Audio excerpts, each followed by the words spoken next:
3 పత్రికలు, 4 టీవీ ఛానళ్ళు, 5 మంది మేధావులు, ఓవరాల్గా డజన్ మంది కూర్చొని కోట్ల మంది జనాలను ఏ విధంగా పిచ్చోళ్ళని చేస్తారో, కంప్లీట్గా పొలిటికల్ మోటివ్ తోటి కొన్ని రాజకీయ పార్టీలకు వత్తాసు పలుకుతూ ప్రజాపక్షం వహించకుండా ప్రజలను పిచ్చోళ్ళని చేసి వాళ్ళను ఏ విధంగా అన్యాయానికి గురై వాళ్ళ తోలు వలిసే విధంగా, వాళ్ళ రక్తం దాగే విధంగా కూడా పాలక పక్షాలకు ఏ విధంగా మద్దతు ఇచ్చుకుంటూ వెళ్తారో, ఇప్పుడు టోల్ ట్యాక్స్ మీద జరుగుతున్న చర్చ కూడా ఒక పర్ఫెక్ట్ ఎగ్జాంపుల్. ఎట్లా అండి టోల్ ట్యాక్స్ గ్రామీణ ప్రాంతాల రోడ్ల మీద కలెక్ట్ చేయడం ఎలా కరెక్ట్ అవుతుంది? నేషనల్ హైవేలో కలెక్ట్ చేసే టోల్ ట్యాక్స్తోనే తోలు వలిసేసి రక్తం తాగుతూ ఉంటారు. నేషనల్ ఏమంటారు హైవేల మీదనే. ఇప్పుడు గ్రామీణ ప్రాంతాల్లో టోల్ ట్యాక్స్ ఏంటి నాకు తెలియక అడుగుతాను. గ్రామీణ ప్రాంతాల్లో టోల్ ట్యాక్స్ ఏంటి? గౌరవనీయులైన ముఖ్యమంత్రి చంద్రబాబు నాయుడు గారు కొన్ని రోజుల కిందట అసెంబ్లీలో మా దగ్గర ఆలోచనలు ఉన్నాయి, డబ్బులు లేవు, ఆలోచనలు ఉన్నాయి, ఆలోచనలతో ఏ విధంగా సంపద సృష్టించాలో ప్రణాళికలు రచిస్తున్నాము అంటే ఏం చేస్తారో అని చెప్పి అనుకున్నాను. కానీ ప్రజల రక్తం దాగేదే ఈ ప్రణాళికని, వాళ్ళ దగ్గర నుంచి ఈ విధంగా టోల్ తీసే విధంగా టోల్ ట్యాక్స్ వసూలు చేయడమే ఈ ఆలోచన అన్న సంగతి నాకు నిన్న ముఖ్యమంత్రి గారి ప్రకటన తర్వాతే అర్థమవుతూ ఉంది. నీ బాసుగుల గ్రామీణ ప్రాంతాల్లో టోల్ ట్యాక్స్ అని బట్టి అవును, ఈరోజు ఆటోలకు, బండ్లకు, ట్రాక్టర్లకు లేదంటారు. ప్రైవేట్ వాడు భవిష్యత్తులో పెట్టుకొని ఉంటాడా? వాడు రకరకాలుగా వసూలు చేయకొని ఉంటాడా? ప్రతి ఒక్కరి మీద టోల్ ట్యాక్స్ కట్టి తీరాల్సిందే. బస్సులో ప్రయాణించే వారికి టోల్ ట్యాక్స్ వసూలు చేయకుండా ఉంటారా? అయినా ఇది ఏమన్నా ఫెయిరా అండి? It's completely scam. ఎట్లా ఫెయిర్ అవుతుంది? పోనీ కార్లు, బస్సుల దగ్గర వసూలు చేస్తారు అనుకున్న కార్ల వాళ్ళ దగ్గర అయితే ఏంటి? వాడు రోడ్డు ట్యాక్స్ కడతాడు, ఈ వెహికల్ ట్యాక్స్ కడతాడు, అన్ని ట్యాక్సులు కడతాడు కదా, కట్టే కదా కారు తీసుకుంటాడు. ఇప్పుడు వాడు మళ్ళీ టోల్ ట్యాక్స్ కూడా కట్టి వసూలు చేయాలా? ఏ విధంగా న్యాయం అది? ప్రజలు ప్రతి దగ్గర నుంచి ఎవ్రీథింగ్, ప్రతి రూపాయి ఐటమ్ దగ్గర నుంచి కూడా జిఎస్టీ రూపంలో స్టేట్ జిఎస్టీ, సెంట్రల్ జిఎస్టీ అని విడిగా ప్రతి దాని మీద వసూలు చేస్తూనే ఉన్నారు. వేల కోట్లు, లక్షల కోట్ల రూపాయలు జనాల నుంచి వసూలు చేస్తూనే ఉన్నారు. జనాలకు మీరు ఇచ్చే సర్వీస్ ఏంటి? ఇంకా రోడ్ల మీద తిరిగితే జనాలే డబ్బులు కట్టాలట. రకరకాల రూపంలో కడుతున్నారు ఇప్పటికే. మరి రోడ్డు రిలేటెడ్ తీసుకున్న రోడ్ ట్యాక్స్ కడతారు, వెహికల్ ట్యాక్స్ కడతారు. మళ్ళీ ఇదేంది? రోడ్డు మీద తిరిగితే రోడ్డుకి ట్యాక్స్ కట్టాలి. నెక్స్ట్ ప్రైవేట్ మెడికల్ కాలేజీలు వస్తాయట, గవర్నమెంట్ మెడికల్ కాలేజీలో వాటి మయం చేస్తారట. పైలట్ ప్రాజెక్టుగా ప్రభుత్వ వైద్య ఆసుపత్రులు కనుక ప్రైవేట్ ఆసుపత్రులుగా త్వరలో అవి కానీ ఒక మోడల్ ప్రాజెక్టులుగా రాబోతున్నాయట. అరే విద్య ఇవ్వరు, వైద్యం ఇవ్వరు, రోడ్ల మీద తిరగనివ్వరు. ప్రతిదానికి మళ్ళీ ప్రజల దగ్గరే, అన్ని రూపాల్లో ప్రజల దగ్గర దొబ్బుతున్నారు. పాలకులు ఎవరైనా కానివ్వండి, ప్రజాపక్షంగా ఉండాలి. ఇంత దారుణంగా వాళ్ళ రక్తం తాగుతుండబట్టే కదా ప్రభుత్వాలు ఎవరైనా. దేశంలో ఆర్థిక అసమానతలు ఇంత దారుణంగా ఉన్నాయి. దేశంలో 1% జనం దగ్గరేమో 58% సంపద పోగైంది, వాళ్ళు ఏడున్నారు. మిగతా 99% మంది దగ్గర అదొక ఇంత అందరూ అంత పంచుకోవాలి. ఇంత ఉన్నాయి ఆర్థిక అసమానతలు, భూమి ఆకాశం లెక్కన. అవి ఆర్థిక అసమానతలు ఇంత దారుణంగా పెరిగిపోతే అల్టిమేట్గా వచ్చేది నియంతృత్వమే. అఫ్ కోర్స్ ఇప్పుడు ఉన్నది కూడా అదే అని చెప్పి మీరంటే నేనేమి మీతో డినై అవ్వను. ఆర్థిక అసమానతలు ఆ స్థాయిలో పెరగడం ఏంటి? మొబైల్ నిజంగానే డబ్బులు కావాలి అనుకుంటే భారతదేశ ప్రభుత్వం ఆలోచించి ఇప్పుడు ఎవరైతే పెద్ద పెద్ద ధనవంతులు ఉన్నారో వాళ్ళకు పన్నులు పెంచండి.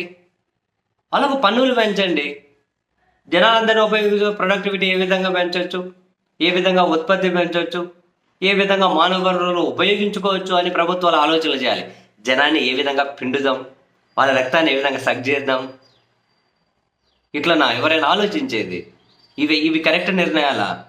అందుకే అన్న 3 పత్రికలు, 4 టీవీ ఛానల్, 5 మంది మేధావులు కూర్చొని మొత్తం కోట్ల మంది జనాన్ని ఇది కరెక్ట్ అనే విధంగా వాళ్ళను ఆ దోలకి తీసుకెళ్ళిపోయేసి ఏంది జనానికి వీళ్ళు ఇచ్చే సర్వీస్ ఇంకా ప్రభుత్వం ప్రజల దగ్గర నుంచి అంత విపరీతంగా పన్నులన్నీ పెంచేయాలి, ఉన్నోని అకౌంట్లో డిపాజిట్ చేసుకుంటూ పోవాలి. వాని అప్పులు 1000 కోట్లు క్యాన్సిల్ చేయడము, వాడు బ్యాంకుల దగ్గర తీసుకొని ఎగ్గొట్టేసి విదేశాలకు ఎక్కితే వాడు ఎగ్గొట్టినది మళ్ళీ ప్రజల నుంచి మినిమం బ్యాలెన్స్ రూపంలో క్రెడిట్ కార్డుకి, డెబిట్ కార్డుకి, దానికి దేనికి లేట్ పేమెంట్ అని ఇది వసూలు చేయాలి. అంత జనాన్ని పిండడం కోసమేనా? సంపద సృష్టి అంటే ఇట్లనా? బలవంతునికి 10 కోట్లు దాటినోనికి ఇంత ఎక్కువ పెంచు పన్ను, 100 కోట్లు దాటినోనికి ఇంకెక్కువ పెంచు, 1000 కోట్లు దాటినోనికి ఎక్కువ పెంచు. వాళ్ళ దగ్గర వసూలు చేయండి పన్నులు వాళ్ళ దగ్గర వసూలు చేయండి. ఏమైంది? తండ్రి నుంచి పిల్లల నుంచి ఇంకో పిల్లలకు ఆస్తి ట్రాన్స్ఫర్ అయ్యేటప్పుడు అందులోగానే తీసుకోండి. దానికని ఒక లిమిట్ పెట్టేసి 10 కోట్లు నోట్ ట్రాన్స్ఫర్ చేస్తే ఇంత, 100 కోట్లు నోట్ ట్రాన్స్ఫర్ చేస్తే రకరకాలు ఉంటాయి. ఏ విధంగా వసూలు చేయొచ్చు అడగండి. మేధావుల దగ్గర నుంచి, ఆర్థికవేత్తల దగ్గర నుంచి అడగండి జెన్యున్గా.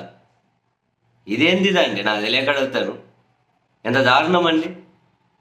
అదే అంటున్నావు, 1 మంది కూర్చొని అది నిజమని చెప్పి జనాల్లోకి ఎక్కించేసి, జనాలకు వీళ్ళు ఇచ్చే సర్వీస్ ఏంటండి? ఇంకా జనాలకు వీళ్ళు ఇచ్చే సర్వీస్ ఏంటి? అంతా వాళ్ళ దగ్గర నుంచి ప్రతి దగ్గర చివరికి రోడ్ల మీద తిరిగే పరిస్థితి కూడా లేదు. ఇంక ఈ ప్రజలకు ఫ్రీగా దొరికేది ఎక్కడ? ఏం దొరుకుతుంది ఫ్రీగా? ప్రభుత్వ మెడికల్ కాలేజీలు ప్రైవేట్ అయిపోతాయి, ప్రభుత్వ ఆసుపత్రులు ప్రైవేట్ అయిపోతాయి. నెక్స్ట్ ఇంకా గవర్నమెంట్ స్కూళ్ళు నిర్వీర్యమైపోతే నెక్స్ట్ ఇంకా అవి ప్రైవేట్కే. ఇప్పుడే అంత ప్రైవేట్ మాఫీ అని అంటే ఏ ప్రాతిపదికన? ఇంకా వాళ్ళు కేవలం లక్షల కోట్లు జనం ట్యాక్స్ కడితే అంటే కొందరు ఎదవలు అనుకుంటారు. ట్యాక్స్ అంటే సంవత్సరం మనం కట్టే ఐటీ రిటర్న్స్ అనుకుంటారు, ఐటీఆర్స్ అనుకుంటారు. వాళ్ళు ప్రతి దాని మీద ట్యాక్స్ రా బాబు. ఎవరో నేలంటున్నాలంటే కొందరు ఏమో ఐటీఆర్లు కట్టి ఏదో ఆడు చేసి దానివల్ల విచలవిడిగా ఏమని కాదు.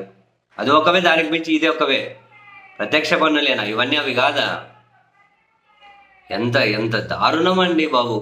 ఇంత వసూలు చేయడం అన్ని ప్రజా వ్యతిరేక విధానాలే. ఏంటంటే మళ్ళీ పాతకాలంలోకి పోవడమే.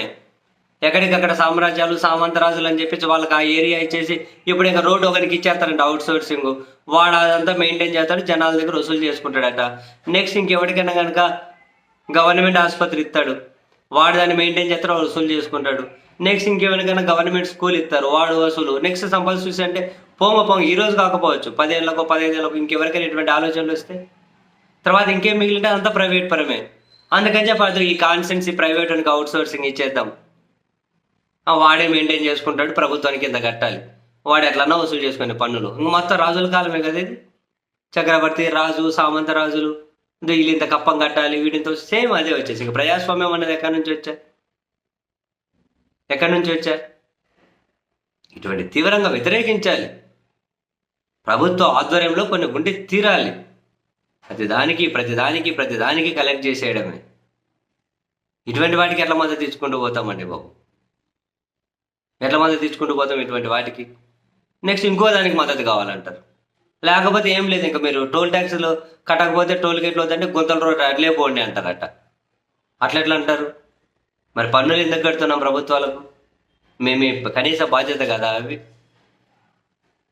ఏం విధానాలు, ఏం పాలకులు! అసలు వీళ్ళకు మద్దతు ఇచ్చే వాళ్ళని చూస్తే నాకు ఇంకా ఆశ్చర్యం వేస్తుంది.